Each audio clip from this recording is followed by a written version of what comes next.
કલાક બેસી જાવ ને તમારા ભાવના દુઃખ હોય તો ભાગી જાય 2 કલાક 4 કલાક તમારી ગમે એવી આજી ગાજી ઉપાજી હોય તો ઉપાજીને મટાડી દે ને એનું નામ ભજન છે કારણ કે મહાપુરુષોએ લખેલી વેદના છે સત્ય વાતો એટલે આપણું દુઃખ મટાડે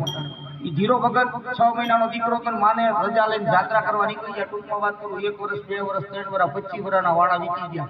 25 વર્ષ સુધી ભગવાનની વાતમાં એટલા મસ્ત બની ગયા પરિવાર ભૂલી ગયા મારે બૈરા છે છોકરા છે માં છે બધું ભૂલી ગયા 25 વર્ષે યાદ આવ્યું કાલે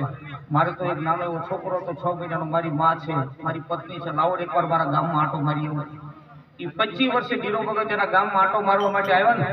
બરોબર ગામના પાંદરમાં ઉતર્યા દાઢી ચડી ગયેલી મોટા વાળ અને એમને કોઈ ઓળખે નહીં એમાં સામેથી એક શમશાન યાત્રા ચાલી આવે રામ બોલો ભાઈ રામ કરીને શમશાન યાત્રા આવે ધીરા ભગતને એમ થયું મારા ગામમાંથી કોઈ ગુજરી ગયું એટલે અહીંયા ઊભા રહી ગયા શમશાન યાત્રા એમની બાજુમાંથી નીકળી છેલ્લે વડીલ માણસ ચાલતા હતા ને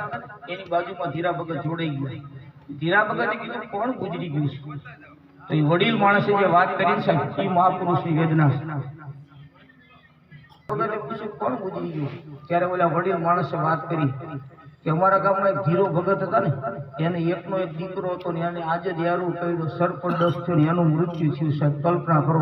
જે બાપ 25 વર્ષે પોતાના દીકરાને મળવા માટે આવ્યો 6 મહિનાનો મૂકી ગયો ને 25 વર્ષે આવ્યો હોય અને સીધી એની શમશાન યાત્રામાં જોડાણો છે મહાપુરુષની વેદના કેવી આવી છે સાહેબ કલ્પના તો કરો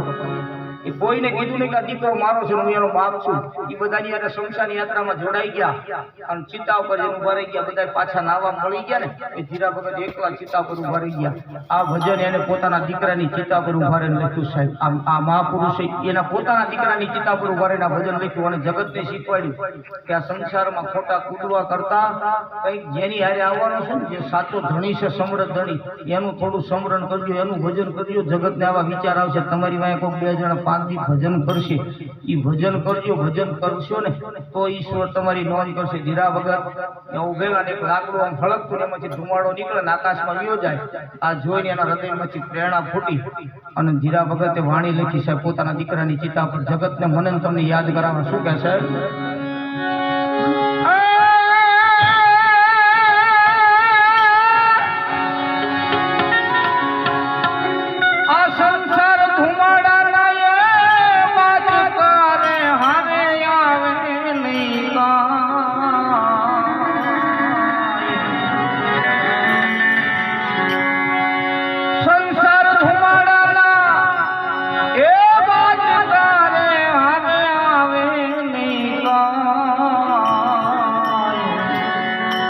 રંગ પતંગ નો ઉડી જશે રંગ પતંગ નો ઉડી જશે જેમ આંકડા નાનું જેમ આંકડા નાનું